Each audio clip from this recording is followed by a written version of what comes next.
ជំរាបសួរបងប្អូនទាំងអស់គ្នាបាទហ្នឹងហើយល្ងាចហើយបាទល្ងាចហើយម៉ោងម៉ោង5ហើយបាទអញ្ចឹងវីដេអូនេះខ្ញុំចង់និយាយអំពីពីររឿងបាទតែក្នុងមួយរឿងហ្នឹងគឺមានច្រើនមែនតើខ្ញុំរាប់អត់អស់ហើយមួយរឿងទៀតក៏មានច្រើនដែរតែរាប់អត់អស់ដូចគ្នាតែសូមសំណពរឲ្យបងប្អូនជួយរៀបរាប់ខាងក្រោមនៅក្នុង comment ដាក់នៅខាងក្រោមមានអីខ្លះអញ្ចឹងណាជួយបន្ថែមខ្ញុំអូខេអត់បាទបើអូខេ let's go បាទចាប់ដើមរឿងទី1ខ្ញុំរៀបរាប់អំពីរឿងល្អបាទអំពើល្អបាទអំពើល្អមានដូចជាបាទឃើញអ្នកក្រខ្សត់បាទដូចជាអត់លុយចាយអត់មានបាយហូបអត់មានផ្ទះនៅយើងថាអាចថាសហការគ្នារៃលុយគ្នាធ្វើផ្ទះឲ្យគាត់នៅបាទឬក៏គាត់ធ្លាក់ទឹកយើងស្រង់គាត់បើសិនតែគាត់ដួលម៉ូតូឬក៏ក្លាប់ឡានអីផ្សេងៗយើងជួយគាត់មានអ្នកធ្វើបាបគាត់យើងជួយគាត់ទៀតបាទអ្នកអត់លុយចាយយើងមានលុយតិចតួចយើងអាចឲ្យបានយើងជួយគាត់ទៀតមានអ្នកដែលអត់អីហូបយើងមានអីហូបឃើញគាត់អត់យើងអាចឲ្យបានយើងឲ្យគាត់ទៀតបាទកុំគិតថាតិចក៏ដោយឲ្យតែគាត់ហូបរស់បានក្នុងថ្ងៃហ្នឹងស្អែកចាំគិតទៀតអូខេបាទតិចក៏ដោយឲ្យតែគាត់បានចាយបានទិញអីហូបឲ្យគាត់ចាយសិនទៅស្អែកគិតទៀតបាទអូខេហើយឧទាហរណ៍ថាបើសិនណាមាន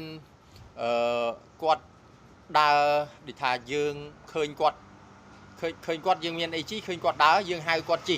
បាទអាហ្នឹងក៏អំពើល្អដែរយើងធ្វើទៀតយើងជួយទៀតបាទបើសិនណាគាត់គិតអីអត់ចេញបាទយើងជួយគិតគាត់មួយទៀតអំពើល្អដែរអាហ្នឹងបាទអូខេមានលាក់បាទច្រើនមែនតើបាទហ្នឹងអំពើល្អហើយចំណែកអំពើអាក្រក់បាទបងប្អូនខ្ញុំជួយរៀបរាប់ផងបាទខ្ញុំរាប់អត់អស់ទេអំពើអាក្រក់មានដូចជាចំណែនគេឈ្នានេះគេតាមរោរឿងគេអាងឯងមានសាក់យោះផ្កាយខ្សែខ្នងមានធ្វើបាបអ្នកទងសោយអ្នកក្រអាហ្នឹងគឺអំពើអាក្រក់ហើយបាទមួយទៀតឃើញគេអន់ជាងខ្លួនបាទទៅវាយគេដំច្រំធាក់គេជេរប្រមាថកាទៀនគេអំពើអាក្រក់ហើយហ្នឹងបាទហើយមានដូចជាមួយទៀតឧទាហរណ៍ថាគេកំពុងរោស៊ីបានឯងទៅកាច់កង់គេអាក្រក់ដូចគ្នាបាទមួយទៀតគេកំពុងតែរោស៊ីឡើងគ្រើតទៅចំណែនឈ្នានេះចាញ់ផ្សាលគេកាច់កង់គេអាក្រក់មួយទៀតបាទមួយទៀតគេកំពុងតែធ្វើការយ៉ាងល្អគេកំពុងតែឡើងគ្រើតបាទមានគេហៅថាសាក់យោះឡើងឯងទៅតាមប៉ែងជើងគេចាក់ជាចាក់ស្គាល់លេចកើតបាទដើម្បីទម្លាក់បុគ្គលនោះអាហ្នឹងគឺអំពើអាក្រក់មួយទៀតបាទហើយនៅសុកទៅនាំគេមកបំផ្លាញសុខភាពជាមួយបាទដូចជាខ្សែគ្រឿងញៀនបាទដូចជាផឹកស៊ីពេលលេប៉ោឡោតបាទ